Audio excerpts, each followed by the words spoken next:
आज black panther पक्षाच्या शिष्टमंडळातर्फे आम्ही कल्याण डोंबिवली महानगरपालिका आयुक्त साहेबांचे त्यांनी घेतलेल्या निर्णयाचं स्वागत करण्यासाठी आलेलो आहोत।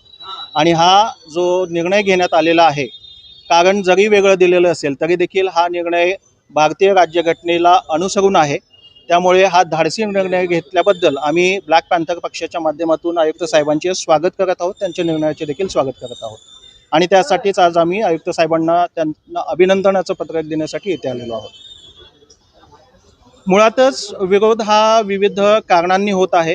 त्याच्यामध्ये काही धार्मिक कारणं घेतली जात आहे किंवा जो काही त्याच्यामध्ये मजकूर दिलेला आहे, तर आपण त्यावरती जास्त लक्ष न घेता भारतीय राज्यघटना अगोदर काय आहे ते समजून घ्यावी। आणि हा निर्णय नक्कीच भारतीय राज्यघटनेनुसार आहे असं मी प्रत्येकाला सांगू इच्छितो। ज्यांचा विरोध आहे त्यांनी नक्कीच चर्चेसाठी ब्लॅक पॅन्थर पक्षाशी बसावं। आपण त्यावरती नक्की चर्चा करू आणि हा कसा संविधानाला धरून विषय आहे त्यावरती आपण नक्कीच सकारात्मक चर्चा